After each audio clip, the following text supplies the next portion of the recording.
Сайн уу Библи? Сүмээс урсан гарч буй ам. Изекиэл 47 дугаар бүлэг 1-ээс 12 дугаар ишлэл.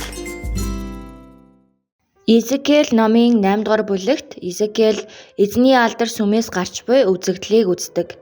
Энэ нь Бурхан Израилийг шүүх үеийн үзэгдэл байлаа. Гэвч Израильд чиглэсэн Бурханы тайтгарлын үе эхлэхэд Бурханы хүч чадал Изекиэлийг дахин Иерусалимын сүм рүү авчрав. Тэгээд сүмийн зүүн хаалган дээрээс Бурханы алдар дахин сүмд орж ирэхийг харсан байна.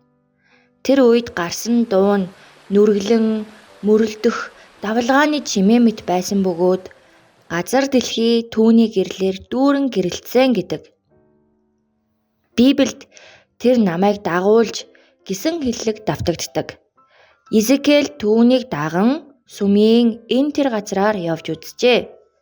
47 дугаар бүлэгт Изекиэл дахин сүмийн зүүн хаалгаар орж ирэхэд сүмийн босгон доороос ус урсаж буйг харав.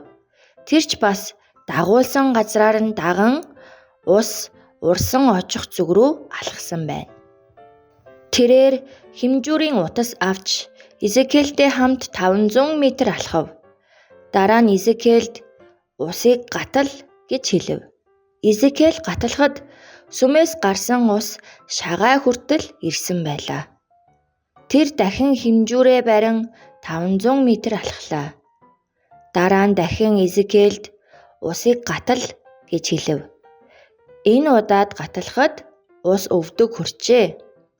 Ийхүү 500 м тутам алхаж гатлах бүрд ус улам гүн болж эцэстээ бүслэхий давах авч дараагийн удаад гаталж боломгүй гол болон хувирсан. Сүмийн зүүн хаалганаас гарсан тэр ус гол болоход ямар зүйл болох бол Изекиэл түүний хамт голыг гатлах гэж байснаа эцэст нь эрг рүү гарч толгод дээр гарч ирэв. Тэгээд гайхалтай зүйлийг харлаа. Толгой орой дээр олон мод ургажээ. Ус байгаа газар амьдрал урган бий болсны тэмдэг юм.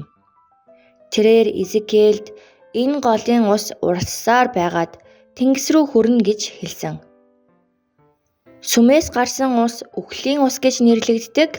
Үгсэн тэнгис рүү урсан очоод тэндхийн усыг амьдралтай болгоно.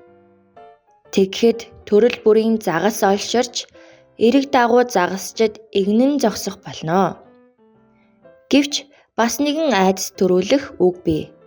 Тэр хүн Изекиэлд хэлсэн нь сүмээс урссан усыг хүлээн авч урсаж буй бүх нутгаар амьлна. Харин усыг дамжуулан өнгөрөөж чаддаггүй намгархаг шавартай газруудад амьлж чадахгүй бөгөөд давстай газар нутаг хിവэрэ үлднэ гэсэн юм. Хүүхдүүдээ сүмд дүүрэх Бурханы алдар нь бидний төсөөлшгүй юр бусын хэлбрээр бус бидний өдөр тутам хардаг ус шиг бидэн рүү ирнэ. Бурханы алдар энэ дэлхий дээрх жижиг ургамлуудаас эхлээд загаснууд хүртэл мөн тэнд амьдарч буй бид бүгдэд ам өгөх амьд ус болно. Ийхүү шүүлтээр эхэлсэн Изекиэлийн үзэгдлүүд нь эцэстээ Бурханы алдрыг харж түүний өгдөг амийг хүлээн авах найдварын тухай өгүүлэн төгсөж байна.